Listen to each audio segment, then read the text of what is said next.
너희는 만날 수 있을 때에 주님을 찾아라. 너희는 가까이 계실 때에 주님을 불러라.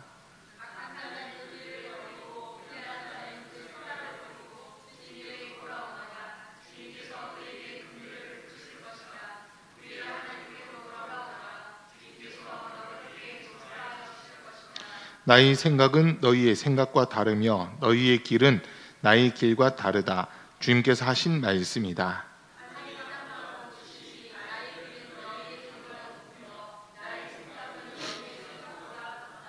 비와 눈이 하늘에서 내려와서 땅을 적셔서 싹이 돋아 열매를 맺게 하고 씨 뿌리는 사람에게 씨앗을 주고 사람에게 먹거리를 주고 나서야 그 근원으로 돌아가는 것처럼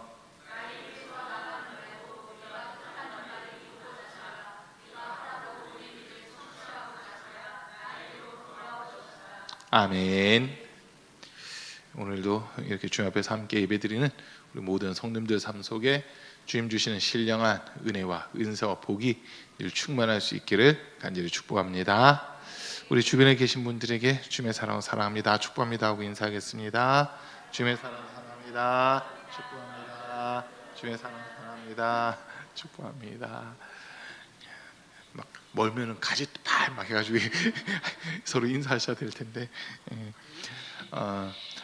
어제부터 날씨가 또 갑자기 이렇게 추워졌습니다. 건강 관리 잘 하시고 내일까지는 날씨가 좀 추운 것 같아요. 내일까지는 춥고 또 이게 좀 풀리는데 우리 성도님들 영육에 강건하시고 또 주님 주시는 신령한 은혜와 복을 마음껏 누리시기를 간절히 축복합니다.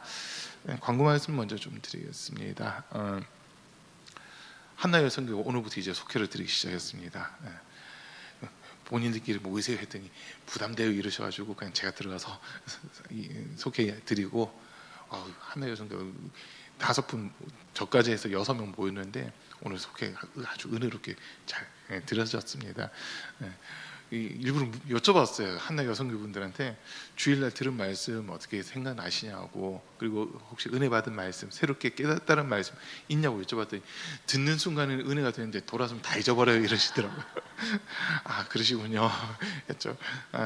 그래서 한나 여성교 어쨌든 속회가 오늘부터 다시 시작됐고요. 그리고 이제 2월 20일에 우리 교회에서 삼남년의 여성교회 연합회 세미나가 우리 교회에서 이렇게 진행이 됩니다. 100여 명 정도 이렇게 손님들 오실 텐데, 그래서 지금 2층에 식당을 좀 이렇게 자리 배열을 새로 좀 해놨습니다. 일단 임시로 해놨는데 올해 어쨌든 행사들이 좀 많이 있잖아요. 이 여성교회 세미나도 있고 또 7월 달에는 우리 부산 서지방 여성교회 개석회가 우리 교회에서 있고요. 7월 달 맞죠? 7월 달에 우리 교회에서 있고, 그리고 11월쯤에 이제 성전 봉헌식 하게 되면 또 손님들이 많이 오실 텐데 기존에 있던 방식대로 하면 50명밖에 못 하게 되잖아요. 그래서 지금 이제 의자 배열하고 책상 배열을 새로 좀 해가지고 식당하고 성가대실까지 해서 한 90여 명 정도 앉을 수 있게끔 한 4명까지 이렇게 앉으시게끔 자리 배열을 좀 해놨고요. 그리고 당일날은 이 잠옷실에도 앉아서 먹을 수 있는 상을 4개 정도는 여기서도 한 거의 20명 커버가 되고, 중고등부실 이제 10명 정도, 또 사무실 한 5-6명 정도 해서 전체 한 120-30명 정도까지는 우리가 커버할 수 있을 것 같은 그런 모습이 될 것 같습니다. 그래서 앞으로 있을 그 행사들 위해서도 좀 기도해 주시기를 부탁드립니다. 이제 오늘 말씀 잠깐 보는 텐데요. 지난 주일에 이제 우리가 요한복음에 있는 말씀을 중심으로 해서 요한복음 6장에 있는 말씀을 중심으로 해서 예수님이 이 땅에 오신 목적, 특별히 하나님이 세우신 뜻이 무엇인지 그 말씀을 우리가 잠깐 들었습니다. 하나님의 뜻은 아무도 멸망받지 않고 모든 사람들이 구원받고 진리를 아는 데까지 이르는 것, 그것이 하나님의 뜻이고, 또 하나님이 보내신 자, 예수님을 보고 믿는 자들이 영생을 얻게 하는 것, 그것이 하나님의 뜻이다라고 하는 이 말씀을 우리가 들었습니다. 하나님께서 품고 있는 마음, 아무도 멸망해서는 안 되고 모두가 구원받아야 되고, 특별히 또 우리 예수님도 내가 의인을 부르러 온 것이 아니라 죄인을 부르러 왔다라고 이런 말씀하시면서 영혼 살리고 영혼 구원하는 것, 그것이 하나님이 가장 기뻐하시는 뜻이다라고 하는 이런 말씀들을 우리가 좀 들었습니다. 오늘 그 말씀 이어서 또 듣게 되는데, 오늘 우리가 읽지는 않았지만 이사야 55장 1절과 2절 말씀을 먼저 잠깐 보면은, 너희 목마른 자들아, 목마른 사람들아, 어서 물러나오너라. 돈이 없는 사람도 오너라. 너희는 와서 사서 먹되 돈도 내지 말고 값도 지불하지 말고 포도주와 젖을 사거라. 어찌하여 너희는 양식을 얻지도 못하면서 돈을 지불하며 배부르게 하여 주지도 못하는데 그것 때문에 수고하느냐. 들어라, 내가 하는 말을 들어라. 그리하면 너희가 좋은 것을 먹으며 기름진 것으로 너희 마음이 즐거울 것이다 라고 하는 이 말씀을 먼저 우리에게 주고 있습니다. 많은 사람들이 이제 뭔가 갈급해하고 또 목말라하는 이런 모습들 많이 보게 됩니다.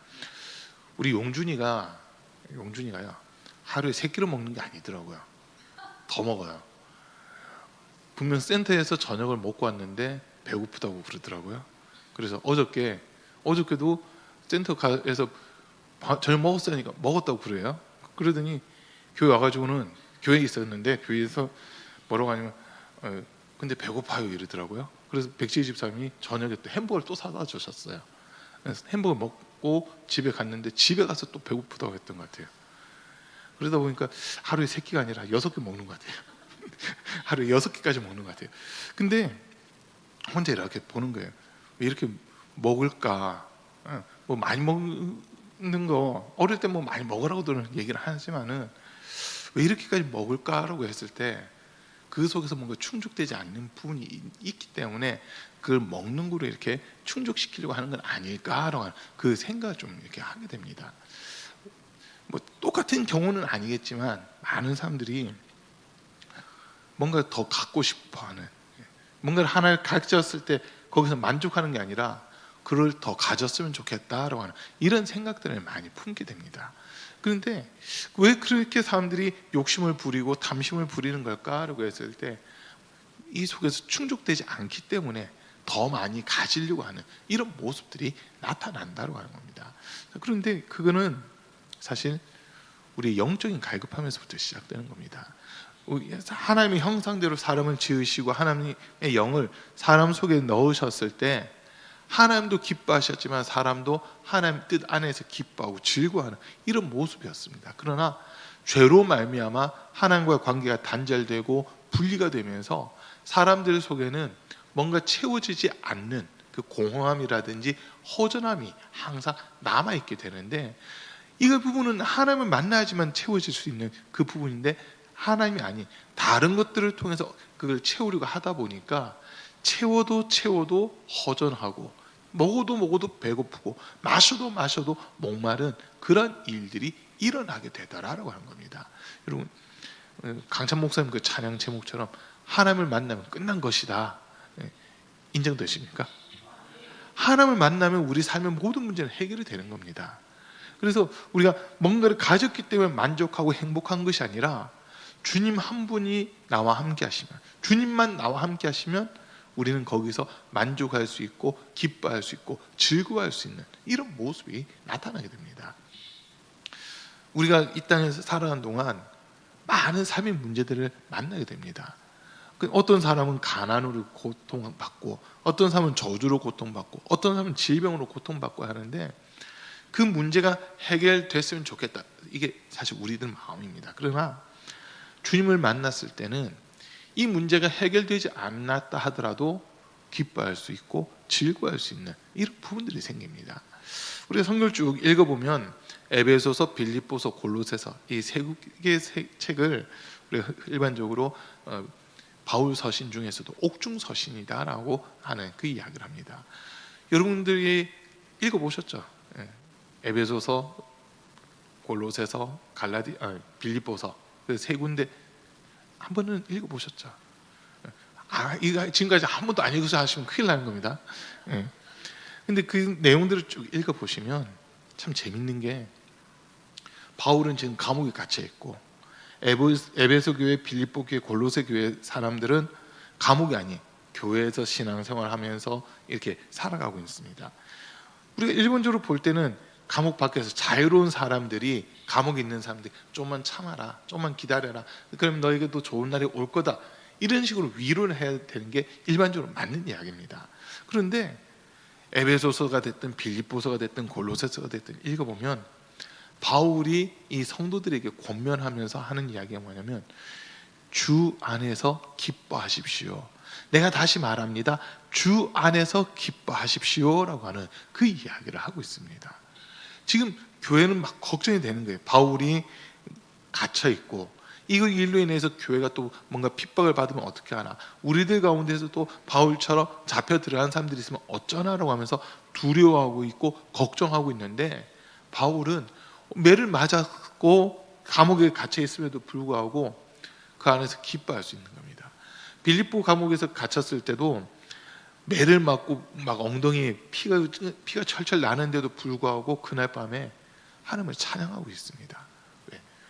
주님이 함께하고 계신다는 것이 믿어지니까, 인정이 되다 보니까 지금 자기의 상황은 감옥에 갇혀 있고 매를 맞았고 억울할 수밖에 없는 이런 상황이지만 억울해하는 것이 아니라 주님이 나를 구원해 주셨고 주의 영광을 위하여 내가 또 매를 맞을 수 있다는 것이 감사하다 하면서 그날 밤에 찬양을 하는데, 찬양할 때 땅이 흔들리고 옥토가 흔들리고 그리고 감옥의 문들이 열려지고 수갑과 착고가 다 풀어지면서 이들이 자유를 얻게 되는 이런 모습들이 나타납니다.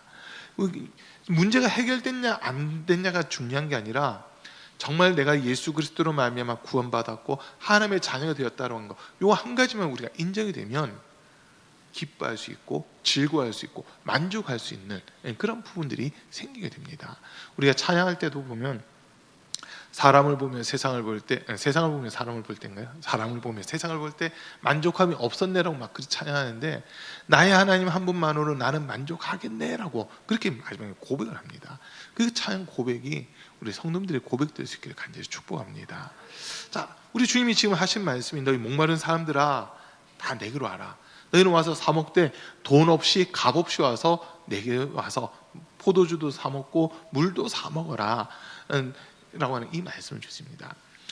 저희가 저기 부산중앙교회에 있었을 때, 모라동에 살 때 한번 동사무소에서 이렇게 연락이 왔습니다.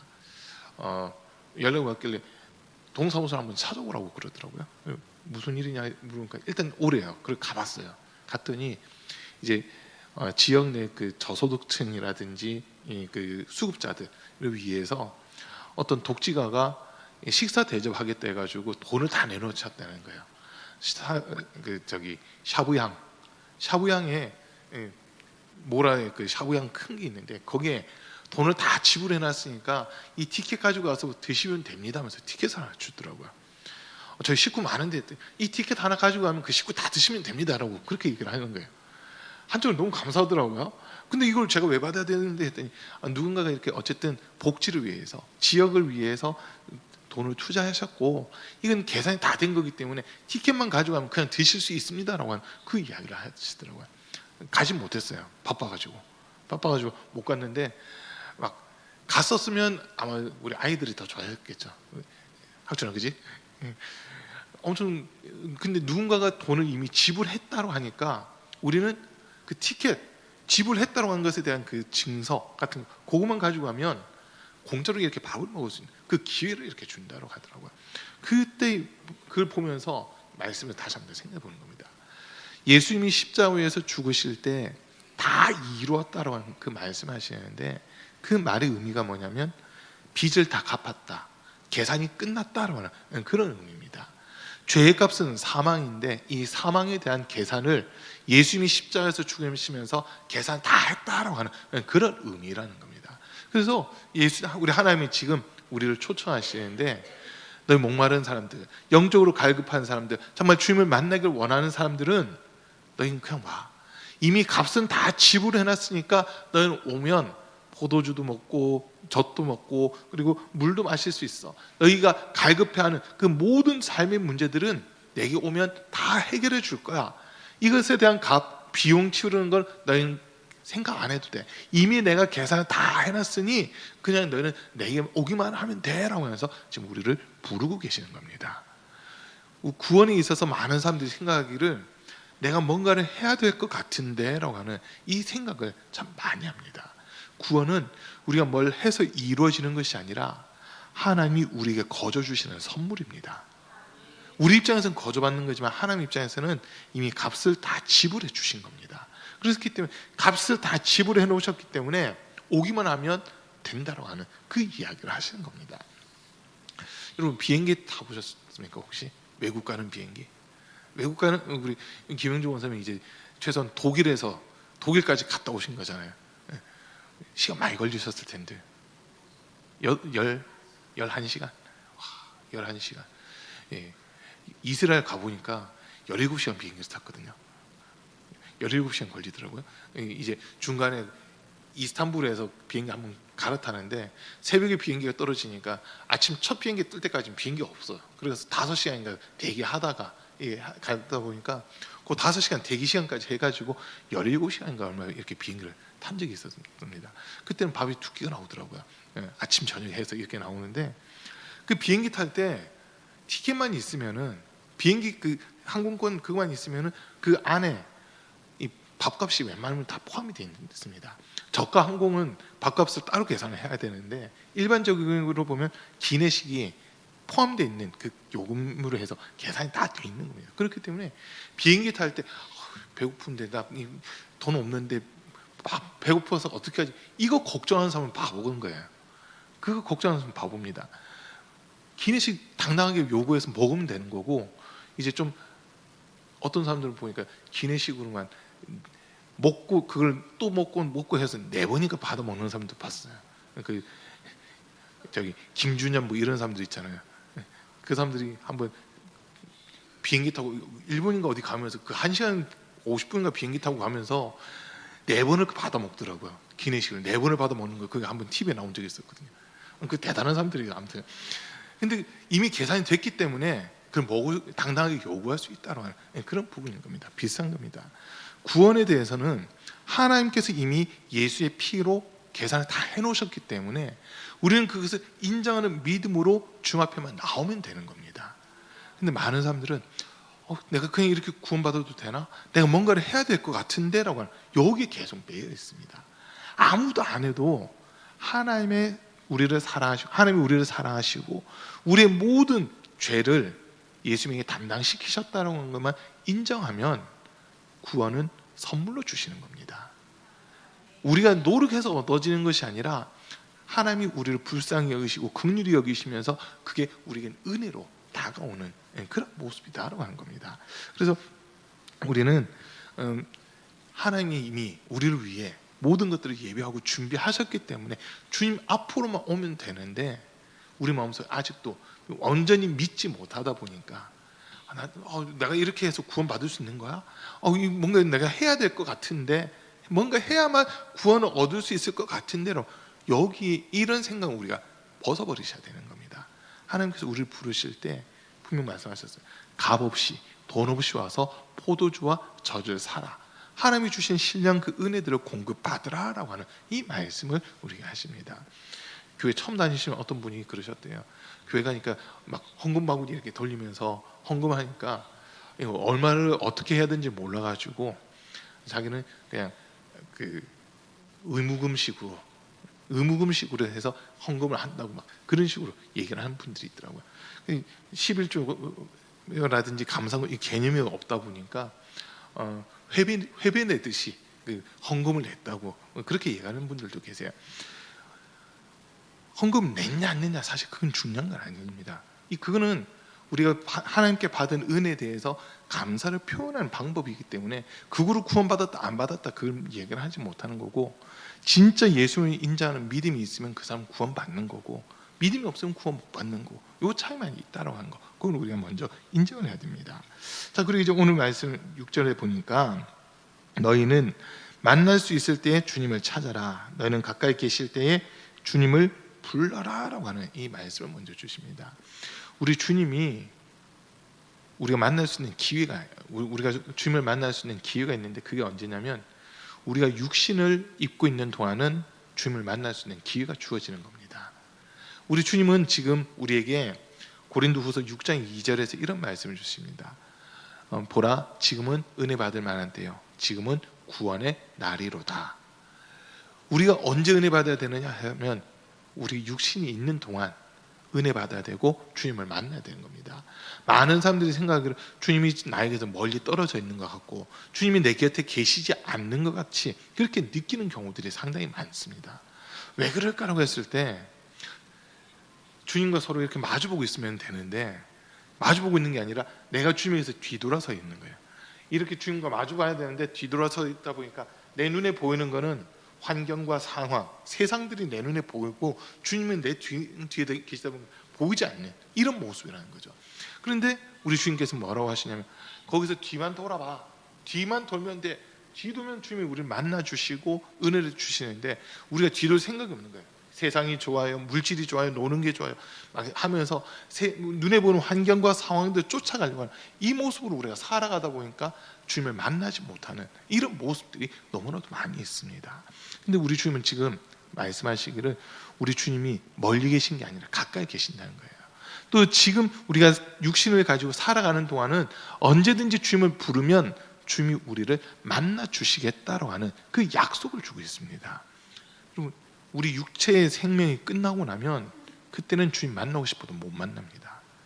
주님, 내가 은혜 받고 싶어도 그때는 은혜를 받을 수가 없습니다. 천국 가는 게 아닌 이상은 그때 가서 믿으면 되겠지. 그땐 이미 늦어요. 우리가 이 땅에서 살아가는 동안 언제 주님 오실지 모르고 우리가 언제 죽을지 모르니까 항상 주님 만나고 싶습니다라고 이 간절한 마음을 우리가 가지고 있어야 된다고 한 겁니다. 잠언에서도 보면 나를 사랑한 자들이 나의 사랑을 입으며 나를 간절히 찾는 자가 나를 만날 것이다 라고 하는 이 말씀을 주십니다. 또 야고보서에서 보면 하나님을 가까이 하라 그리하면 너희를 가까이 하시리라 마귀를 대적하라 그리하면 너희를 피하리라 라고 하는 이런 말씀을 우리에게 주시는데 우리 하나님은 우리가 내가 내 생각대로 내 뜻대로 세상 속에서만 살다가 이제는 내가 정말 주님 뜻대로 살아봐야지 하고 몸부림치려고 하는 순간부터 하나님은 더 급격하게 우리와 가까워지시면서 우리를 만나 주신다라고 한 겁니다. 주님 만나 주시면, 주님이 우리를 만나 주시면 그때부터 우리의 삶의 모습은 바뀌기 시작합니다. 새로운 피조물로서 모든 것이 새롭게 느껴지고 모든 것이 정말 새 것처럼 느껴지는 그런 모습으로 우리가 살아가게 됩니다. 그리고 6절 말씀에서도 보니까 악한 자는 그 길을 버리고 불의한 자는 그 생각을 버리고 주님께 돌아오너라. 주님께서 그에게 긍휼을 베푸실 것이다. 우리의 하나님께로 돌아오너라. 주님께서 너그럽게 용서하여 주실 것이다. 지금 우리 주님이 찾고 있는 사람들이 어떤 사람이냐면 불의한 길을 걸어가고 있는 사람들, 또 악한 생각을 가지고 있는 사람들, 그 사람들을 지금 부르고 계신다라고 하는 겁니다. 주일날도 잠깐 말씀드렸지만 누가복음 15장에서 보면 세 가지 비유가 나옵니다. 그 세 가지 비유가 첫 번째는 잃은 양의 비유, 잃은 양의 비유고요. 두 번째는 잃은 드라크마의 비유, 그리고 세 번째는 잃은 아들의 비유, 소위 탕자의 비유라고 하는 그 비유, 이렇게 세 가지 비유가 나오는데 그 중에서 이제 잃은 양의 비유만 좀 이야기를 한다면 목자에게 99마리 양이 있는데 100마리의 양이 있는데 그중에 한 마리를 잃어버린 겁니다. 그렇게 했을 때 목자는 잃어버린 양 한 마리를 포기하는 것이 아니라 99마리 양들은 안전한 곳에 넣어두고 그 밤에 자기들이 왔던 길을 되돌아가면서 잃어버린 양을 찾기 시작하는 겁니다. 양의 소리가 어디서 들리는지 계속 귀를 기울이고 그 잃어버린 양을 찾기 위해서 양의 이름을 부르기도 하면서 밤을 샌다는 거예요. 길에만 가는 게 아니라 길 옆으로 혹시 어디 떨어지진 않았을까 이런 걸 사사시 찾다가 그 잃어버렸던 양을 만나게 됐을 때, 그 양을 찾았을 때 기뻐하며 돌아온다는 거예요. 그러면서 예수님이 하신 말씀이 뭐냐면 천국에서는 이와 같이 회개할 것 없는 의인 99명을 기뻐하는 것이 아니라 회개하고 잃어버렸던 영혼을 되찾았을 때, 한 사람의 영혼이 주님께로 돌아왔을 때 천국에서는 더 기뻐한다라고 하는 이런 말씀을 우리에게 주시는 겁니다. 지금 하나님의 마음은 모든 사람이 구원을 받고 하나님 사랑 안에 들어온 거잖아요. 우리가 세상에서 살다가 세상에서 방황하고 죄악 가운데 가다가도 다시 주님께 돌아만 오면 주님께서 우리가 돌아왔다는 것 때문에 기뻐하시고 즐거워하시는 그 모습을 우리에게 보여주시겠다는 겁니다. 우리는 그 주님의 기쁨에 참여를 해야 되는 겁니다. 자, 그래서 지금 오늘 말씀에서도 보면 악한 자는 그 길을 버리고 불의한 자는 그 생각을 버리고 주님께로 돌아오너라라고 하는 이 말씀하고 있습니다. 시편 1편에서 보면 복 있는 사람은 하고 이렇게 시작되는데, 복 있는 사람은 죄인의 길에 서지 아니하고 오만한 자의 자리에 앉지 아니하고 오직 여호와의 율법을 즐거워하여 그 율법을 주야로 묵상하는 자로다라고 하는 이 말씀을 주십니다. 하나님의 말씀을 가까이 하면서 이 말씀이 진리고 이 말씀이 생명이기 때문에 내가 이 말씀 쫓아가겠습니다라고 할 때 주님이 너가 정말 복이 있구나라고 하면서 우리에게 은혜도 주시고 하늘의 신령한 은혜, 땅이 기름진 복으로 충만케 채우시는 그 은혜를 덧입혀 주시는 겁니다. 우리가 이 땅에 사는 모든 사람들이 죄를 범하여 하나님의 영광에 이르지 못하고 있을 때 하나님은 독생자이신 예수님을 먼저 죽여놓고 우리를 기다리고 계시는 겁니다. 사람과 사람 사이에서 싸웠다 하시고 또 다툼이 일어날 수도 있는데, 그때 보면 이 사람만큼은 내가 가까이 안 했으면 좋겠다 막 이렇게까지 생각을 할 때가 있습니다. 근데 우리 하나님 입장에서는 나만 구원받는 게 중요한 게 아니라 나도 구원받아야 되지만 지금 내 옆에 있는 이 사람도 구원을 받아야 되겠기에 죄 없는 예수님, 하나님과 본체가 같으신 그 예수님을 십자가 못 박아 죽이면서 모든 사람들이 구원받기를 원하고 기다리고 계시는 지금 이 모습을 우리가 봐야 되는 겁니다. 하나님은 지금 정말 독생자 예수와 우리를 맞바꾸실 만큼 지금 우리 이 땅에 살아가는 사람들에게 관심을 가지고 계시고, 아무도 멸망받지 않았으면 좋겠다, 다 회개하고 하나님 주신 신령한 은혜와 복을 누렸으면 좋겠다라고 하는 그 말씀을 하시는데, 우리는 나만 구원받으면 되지, 나만 복받으면 되지라고 하는 혹시라도 그런 마음이 있다면 이거는 주님과 같은 마음이 아닙니다. 주님의 생각, 주님의 뜻이라고 하는 것은 온전히 영혼 살리기 위해서 하나님은 모든 혈안이 돼 있는데, 우리가 그 마음을 알고 우리도 주님께 가까이 나가야 되는 겁니다. 나 교회 오래 다녔어요, 나 모태 신앙이에요, 뭐 어려서부터 신앙생활했고 교회에서 이러이러한 직분들 맡았고 이렇게 지금 제가 충성하고 있어요. 그게 구원의 조건은 아닙니다. 그걸 이렇게 우리가 충성하는 것은 내가 구원받은 것이 너무나도 크고 감사해서 이거라도 해야 될 것 같아서, 이 구원받기 위해서 하는 것이 아니라 받은 은혜가 너무나도 크고 감사하다 보니까 나를 구원해 주신 주님을 위해서 할 수 있는 게 뭘까라고 해서 하는 거, 이게 우리가 직분을 맡는 거고 충성하는 이 모습이 되는 겁니다. 우선순위가 바뀌어 있는 거예요. 구원이 먼저입니다. 하나님께서 우리를 먼저 사랑해 주셨고 우리를 구원해 주신 거, 이게 먼저입니다. 그에 대해서 받은 은혜가 있다 보니까 하나님께 찬양으로 아니면 교사로 찬양 운행으로 뭔가 예배 반주로 아니면 방송 영상 음향 담당하는 걸로 뭔가 이렇게 충성하면서 나를 구원해 주신 주님을 위해서, 주의 영광을 위해서 내가 이 직분을 감당하겠습니다라고 할 때는 하나님이 우리를 구원해 주신 것도 좋지만 우리가 주님을 기쁘게 하겠다는 하는 이 마음을 보시면서 우리를 위해 상급을 또 예비하고 준비하시는 그 은혜까지 허락해 주시는 겁니다. 자, 그리고 이제 말씀 계속 보면 주님께서 그에게 긍휼을 베푸실 것이다. 악한 자는 그 길을 버리고 불의한 자가 그 생각을 버리고 주님께 돌아왔을 때 주님께서 긍휼을 베푸신다라고 이 말씀이 나와 있습니다. 일반적으로 우리가 긍휼이라는 단어는 잘 쓰지 않는 단어입니다. 교회 밖에서는 긍휼이라는 단어를 거의 쓰지 않을 겁니다. 들어본 적도 없었고 저는 들어본 적이 없었습니다. 교회 밖에서는 긍휼이라는 단어를 들어본 적이 없었는데, 여러분 혹시 교회 밖에서 긍휼이라는 단어를 들어본 적이 있으십니까? 국어 사전에 나오는 단어입니다. 국어 사전에 나오는 단어인데 거의 사용하지 않는 그런 단어입니다. 긍휼, 일반적으로 그냥 생각할 때는 뭐냐, 불쌍히 여긴다라고 하는 겁니다. 그런데 성경에서 말하는 긍휼은 단순히 그냥 불쌍히 여긴다 여기서 끝나는 게 아니라 그 불쌍하게 여기면서 그 짐을 대신 져주는 겁니다.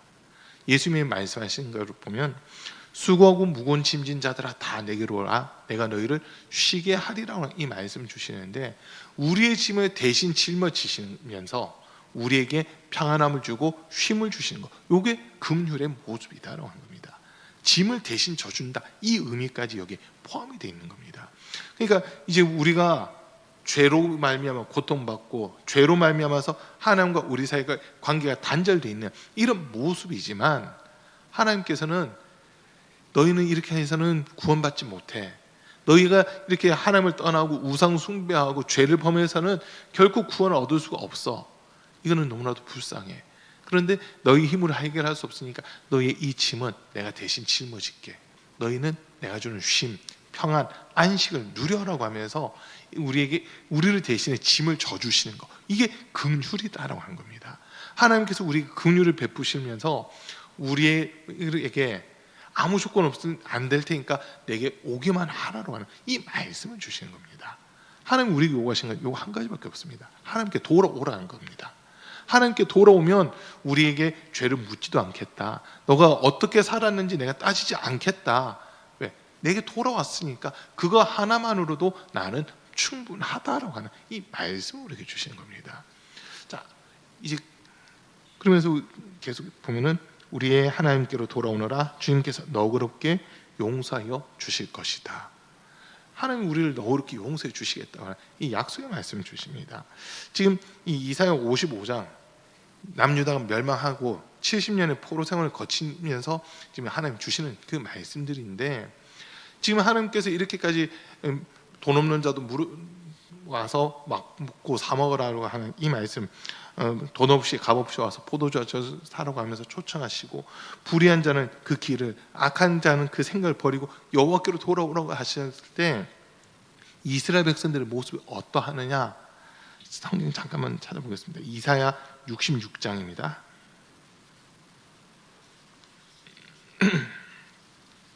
이사야 66장 3절과 4절 두 절 말씀입니다.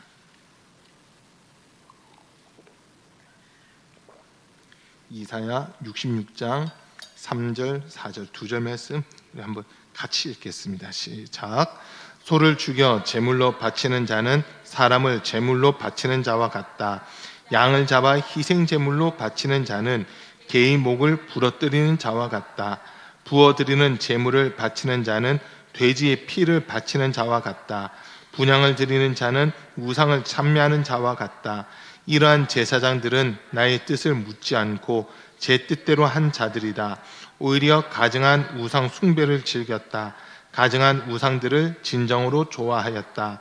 그러기에 나도 나의 뜻대로 그들을 혹독하게 다루어 그들이 겁내는 것을 그들에게 들이닥치게 하겠다. 내가 그렇게 불렀으나 그들이 응답하지 않았으며 내가 그렇게 말하였으나 그들이 듣지 않았으며 오히려 내가 보는 데서 악한 일을 하며 내가 좋아하지 않는 일을 골라 하였기 때문이다. 참 무서운 말씀입니다. 하나님께 제사를 드리는데, 소를 잡아서 제사를 드리겠다고 소를 잡는데 하나님이 보실 때는 살인하고 있는 것처럼 보인다는 겁니다. 또 양을 잡아서 주님 앞에 제사를 드리는데 하나님이 보실 때는 개의 목을 꺾는 것처럼 이렇게 보인다는 거예요.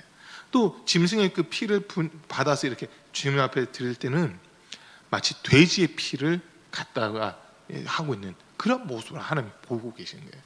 또 분향단에 향을 이렇게 꽂고 할 때 연기가 이렇게 올라오는 그 모습은 우상의 제물을 드리는 것과 같은 이런 모습으로 지금 하나님이 보고 계신 겁니다. 이스라엘 백성들이 지금 나라를 잃어버리고 나라가 망하고 70년 동안 포로 생활을 하다 이제 돌아오는 길인데, 하나님께서 어떻게 보면 경고를 하시는 거예요. 지난날 너희가 망했던 이유가 뭔지 아냐?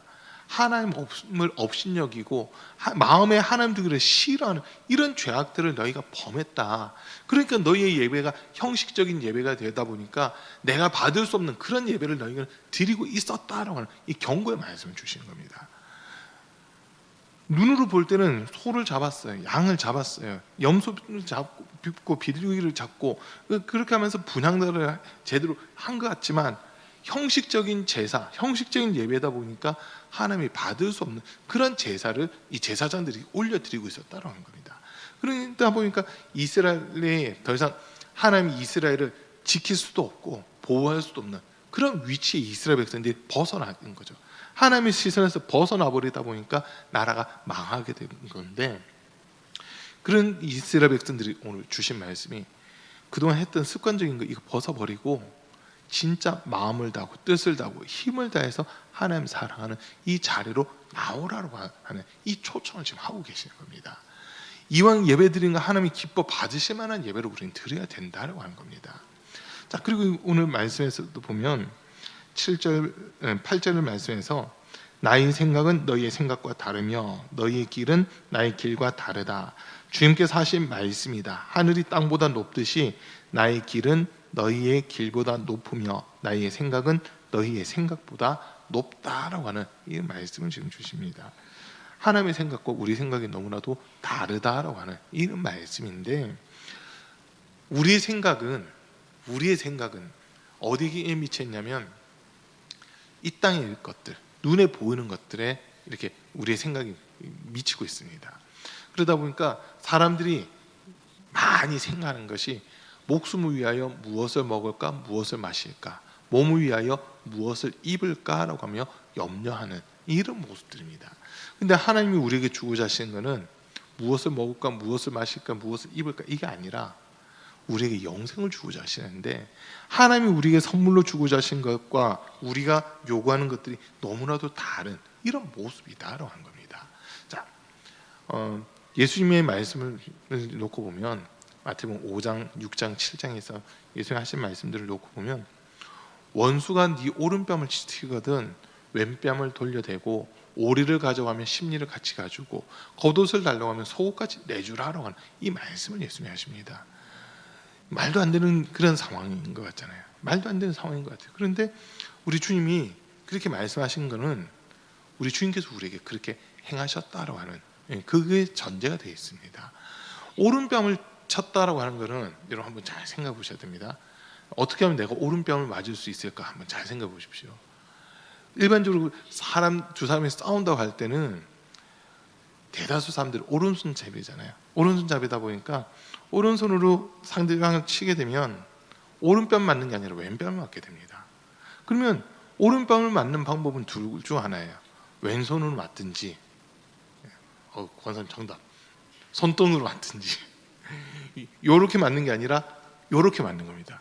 그런데 싸움을 진짜 잘하는 사람들은 주먹부터 나는 게 아니라 손바닥으로 먼저 이렇게 때리는데, 손등으로 다른 사람을 때린다는 거는 그 사람의 인격을 완전히 짓밟는다는 하는 그런 의미가 있다는 거예요. 그러면 지금 예수님이 누가 네 오른뺨을 치거든이라고 했을 때 이거는 지금 왼손으로 맞든지 아니면 오른손 손등으로 맞든지 이 둘 중 하나인데, 인격적으로 완전 무시당하고 짓밟혀 있는 그런 상황까지 지금 가 있는 겁니다. 그때 덤비는 게 아니라 반대쪽 왼뺨도 또 돌려대라는 거예요. 왼뺨도 돌려대라고 하는 거예요. 그러면 이게 우리가 볼 때는 엄청난 손해입니다. 기분도 나빠요. 상당히 기분 나쁜 그런 행동들인데 예수님은 그렇게 하라고 말씀하세요. 또 베드로가 예수님에게 와서 자기를 좀 옳게 보이고 싶어서 이렇게 이야기합니다. 예수님, 형제가 내게 죄를 범하면 몇 번까지 용서해 주면 됩니까? 7번까지 하면 되겠습니까? 라고 하는 이 질문합니다. 여러분 어떻게 7번까지 봐주실 수 있으세요? 저는 못 봐주는데, 우리나라는 흔히 3-3번이라고 그렇게 얘기하잖아요. 그러다 보니까 3번까지는 우리나라 사람들은 잘 참아줘요. 근데 4번째부터는 그냥 폭발해버리는 그런 경우들을 많이 보는데, 이스라엘 사람들은 우리나라 사람들보다는 더 그런 것 같아요. 7번까지 용서해 주면 됩니까? 라고 이야기합니다. 근데 예수님의 대답은 7번뿐 아니라 70번씩 7번이라도, 개역 한글판에서는 7번씩, 아니 70번씩 7번이라도 돼 있고요. 그다음에 개역 개정판에서는 7번씩 70번이라도 용서해 주라고 이 말씀하십니다. 단순 계산하면 70 곱하기 7 또는 7 곱하기 70입니다. 490번이에요.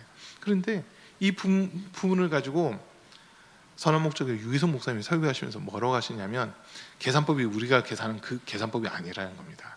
이스라엘 백성들의 계산법은 70에 7번 또는 70번씩 7번 또는 7번씩 70번이라 했을 때는 거듭 제곱식으로 해서 7에 70승 아니면 70에 7승으로 계산을 하라는 겁니다. 우리가 가지고 있는 일반 계산기는 12자리까지 계산이 되거든요. 12자리까지 계산되는데 70에 7승이라고 할 때는 70 곱하기 70 곱하기 70 곱하기 70 해서 7번 곱하는 거예요.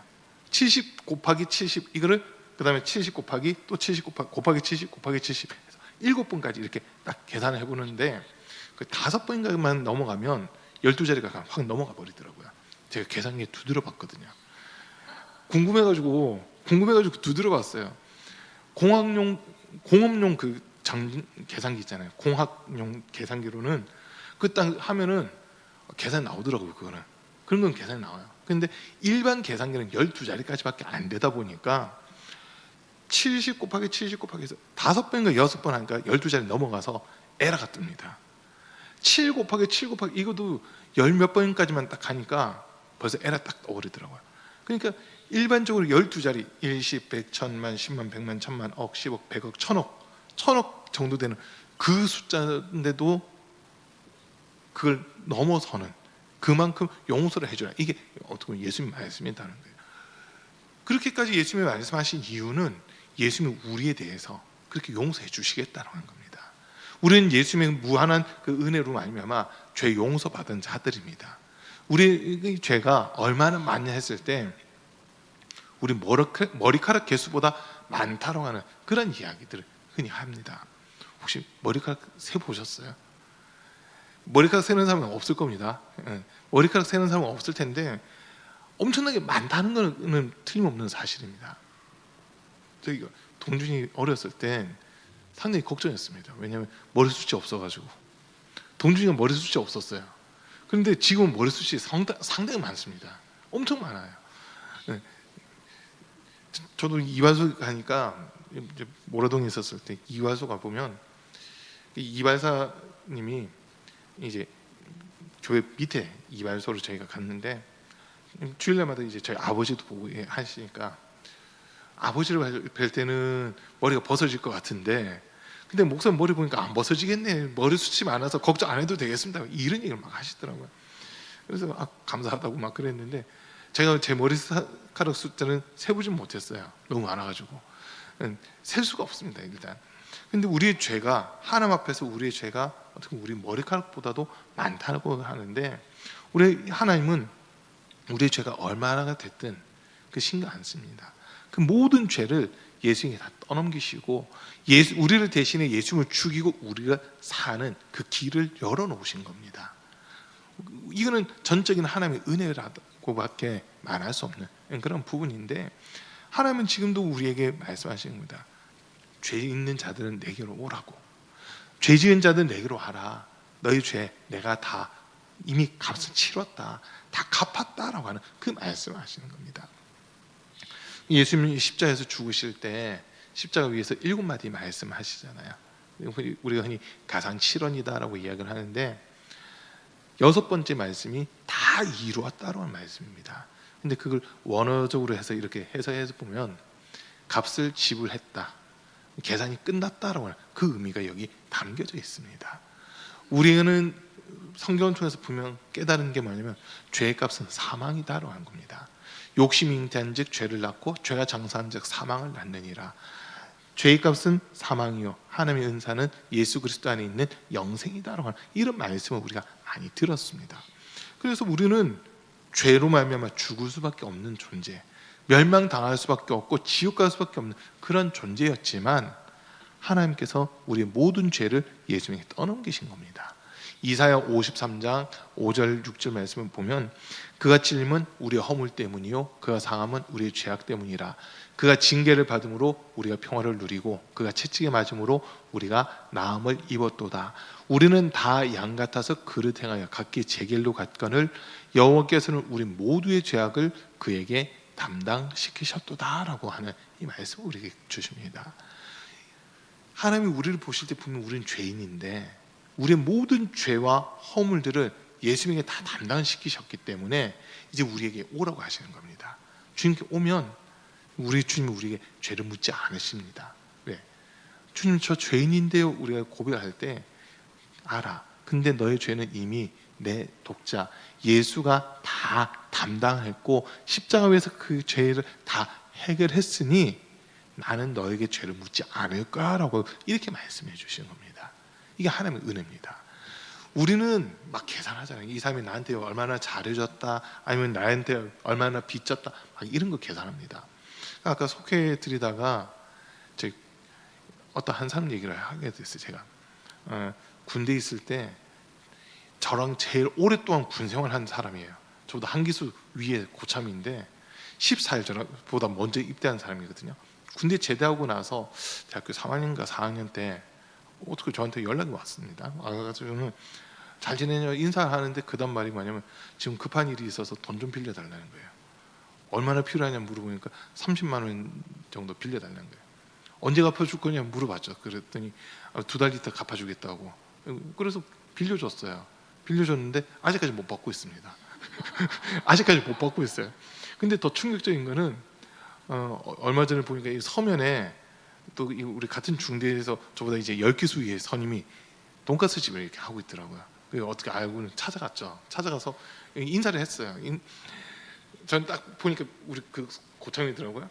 근데 그 고참도 저분을 이러길래 아는 척을 딱 하길래 인사를 바로 했죠. 일단 저희 고참이 필승하고 딱 하니까 딱 받더라고요. 그분이 이제 저보다 한 살 많으니까 형이랑 할게요 하면서 이야기를 하는데 저한테 돈 빌려간 그 고참 얘기를 하는 거예요. 한기수 선임 얘기를 하면서 혹시 연락 받았었냐 이러길래 대학교 다닐 때 한번 연락 왔었다고 하니 돈 빌려가놓고는 아직 안 갚았다 말했거든요. 그랬더니 그 고참 그 새끼 안 되겠네 막 이러면서 자기한테도 50만 원인가 빌려갔는데 아직까지 안 갚고 있다고 그 얘기를 하더라고요. 그러면서 혼자 생각하는 게 나보다는 고참이긴 하지만 이 상습범 아니야 이거 막 이런 생각까지 드는 거예요. 마음속에 막 받아야 되나 포기해야 되나 뭐 20대 때니까 준다 한 거 6개월인가 끌다가 그냥 하고 제가 그냥 포기해버렸었거든요. 포기했는데 그 고참 만나면서 이야기를 다시 듣다 보니까 그때 생각이 막 나는 거예요. 지금 잘 살고 있는지 모르겠지만은 우리는 그 계산을 하고 있잖아요. 내가 얼마 줬으니까 얼마 받아야 된다. 지금 시간이 몇 년이 지났는데 그럼 이 이자까지 계산해서 얼마를 받아야 되겠다. 우린 그 계산을 하고 있습니다. 근데 우리 주님은 우리한테 생명을 주시면서도 계산하시는 게 아니라 요거 믿기만 하면 너 모든 죄는 너가 나한테 빚진 건 내가 다 갚은 걸 해줄게. 이미 다 갚은 거야. 왜? 내 아들 예수는 내가 죽여놨기 때문에 이미 다 갚은 거야. 믿기만 하면 난 이거 안 물을 거야. 근데 너가 안 믿는다면 내 아들의 피값은 내가 물을 거야 라고 하는, 이게 하나님의 마음이라는 겁니다. 이해되시죠? 그래서 우리가 구원을 이야기할 때는 우리가 뭘 해서 구원받는다, 이건 절대 잘못됐습니다. 하나님의 전적인 은혜로 선물로 우리가 구원을 받는 겁니다. 그래서 하나님은 우리를 얻기 위해서 예수님을 내주시고 예수님과 우리를 맞바꾸시는 그 은혜를 허락해 주신 겁니다. 이게 하나님의 마음이에요. 하나님의 마음, 하나님의 생각, 하나님의 뜻, 이게 우리랑 다르다는 게 우리는 하나하나 막 계산을 하고 있습니다. 옛날 그 어르신들 얘기를 들어보면 소위 그 경조사가 있거나 할 때 자녀들이 결혼한다 아니면 뭐 이제 장래가 났다 하면은 조의금이라든지 축의금을 얼마 했냐 이걸 다 기록을 하잖아요. 그리고는 계산을 하시는 분들은 이 사람이 나한테 이만큼 줬네, 그럼 나도 이만큼 줘야지. 그걸 계산해가지고 하시는 분들이 많더라고요. 왜냐면 받은 만큼 준다고 하는 그런 개념들이 있는데, 근데 진짜 이 관계가 더 깊어지면 계산을 안 합니다.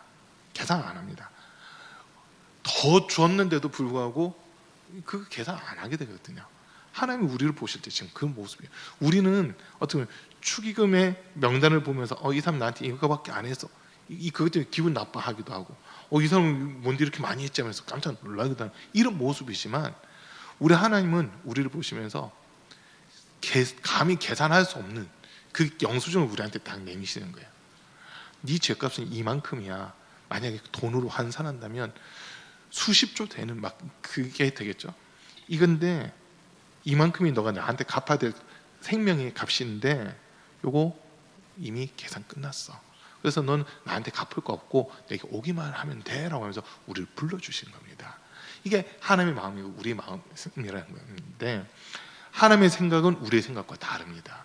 우리는 땅에 속해 있는 자들이다 보니까 눈에 보이는 걸 판단하고 계산을 하고 있지만, 하나님은 우리의 생각보다 훨씬 높으시다 보니까 감히 계산할 수 없는 그 은혜를 우리에게 허락해 주시고, 그것을 우리에게 돈 달라 뭐 이런 것도 아니고 계산하자고 하시는 것도 아니고, 마지막에 그냥 예수님을 믿는 믿음이 있냐 요거 한 가지만 보시면서 우리를 위해 가장 좋은 것들을 예비하고 준비하고 기다리시는 그런 분이 우리 하나님이십니다. 우리는 영생에 대한 생각, 구원에 대한 생각 사실 많이 하지 있지 않는데, 오늘 하루 어떻게 살아갈 건가, 다음에 누구를 만나면 뭐 먹을 건가, 우리 사실 그런 것만 생각을 하고 있는 경우가 많잖아요. 저 지금 김용건 선생님 모시고 비아주 한번 가야 된다니까요. 비아주 한번 데리고 가달래요. 비아주 가면 일단 풍경도 좋고 막 한데, 요청을 하셨기 때문에 제가 한번 모시고 갈 겁니다. 예, 반드시 갈게요. 조만간. 예, 권선생님 시간 내주시면. 자, 우리는 막 이런 거 계산하고 있는데, 하나님은 어떻게 하면 이 영혼 살릴 수 있을까? 어떻게 하면 이 영혼 구원할 수 있을까? 하나님은 거기에 관심 가지고 계십니다. 그러면 우리가 하나님의 그 은혜와 사랑으로 구원받은 자라면 우리도 하나님 아버지의 생각, 아버지의 뜻을 우리가 품어야 되는 겁니다. 우리가 삼위일체 하나님이라고 그렇게 이야기할 때, 사실 삼위일체라고 하는 부분이 신학교에서도 보면 제일 논란이 되고 제일 이게 어려운 부분들이거든요. 근데 좀 쉽게 설명을 드린다면 이거예요. 우리가 하나님 아버지 했을 때는 뜻을 세우셨습니다. 어떤 뜻을 세우시냐면 모든 사람을 구원해야 되겠다라고 하는 그 뜻을 세우셨습니다. 그리고 예수님은 하나님이 세우신 이 뜻을 십자가에서 죽으심으로 뜻을 이루시고 성취하신 분이 예수님이십니다. 또 성령님은 예수님을 통해 이루어지고 성취된 하나님의 뜻을 우리에게 가르쳐 주시고 그것을 믿게끔 해주신 분이 성령님이십니다. 그래서 하나님의 뜻이라고 하는 이 단어 안에서 성부, 성자, 성령의 역할이 구분되는 이런 모습들을 우리가 보게 되는 겁니다. 우리는 이미 하나님의 뜻이 예수님을 통해서 이루어졌다는 것을 믿고 있고, 주기도문을 하면서도 뜻이 하늘에서 이루어진 것처럼 땅에서도 이루어지게 하소서라고 우리가 그렇게 기도하는데, 이 땅에서 하나님의 뜻이 이루어지는 것은 우리가 예수님을 구주로 믿고 영접할 때 우리도 영생을 얻게 되고 구원을 얻게 되면서 하나님의 뜻이 우리 삶 속에도 이루어지게 되는 겁니다. 지금 하나님이 기대하시는 것은 우리만 구원받는 것이 아니라 구원받은 우리를 통해서 아직 주님을 알지 못하는 이웃들에게, 형제, 자매, 친구, 친척, 이웃들에게 복음 전해서 그들도 예수님을 영접하게끔 하는 것, 예수님을 믿게끔 하는 것, 그게 이제 우리에게 맡겨주신 사명이다라고 하는 겁니다. 이걸 우리가 감당하기 위해서는 우리의 힘으로는 사실 불가능합니다. 주님의 은혜를 더 깊이 깨닫고 경험하고 그 사랑 안에 들어갈 때 하나님 아버지의 뜻이 나의 뜻이 되고, 아버지의 생각이 나의 생각이 되고, 아버지의 마음이 나의 마음이 됐을 때 그때서야 일이 이루어지게 되는 겁니다.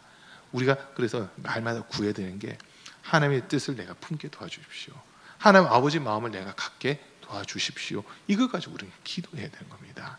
그렇게 해서 우리 사랑하는 성도님들이 우리 주님이 주시는 신령한 은혜와 복들, 우리보다 훨씬 고차원적인 생각을 가지고서 모든 사람이 구원받기를 원하고 계시는 그 하나님의 마음, 하나님의 생각을 품고 또 주님 다시 오실 날들 예비하고 준비할 수 있는 그런 우리 성도님들 되시기를 주님으로 간절히 축복합니다. 잠깐 기도합니다. 오늘 말씀드린 거 생각하시면서 하나님 아버지와 뜻이 달랐던 우리 모습들 용서해 주십시오. 하나님 아버지의 뜻은 모든 사람이 구원받는 거, 정말 죄인들이 회개하고 주님 앞에 돌아와서 예수님 그 피gun으로 말미암아 영생에 이르고 구원 얻는 거, 이것이 하나님의 뜻인데 그 뜻을 나를 통해, 우리를 통해 이루어 주십시오라고. 그동안 우리가 하나님의 뜻 생각지도 않고 그 뜻, 하나님의 마음, 하나님의 생각을 품지도 않았던 우리 연약한 모습은 용서하시고, 이제부터라도 정말 주님과 뜻을 같이 하고 마음을 같이 할 수 있는, 생각을 같이 할 수 있는 우리가 되게 해달라고 주여 3번 부르고 잠깐 기도하겠습니다. 주여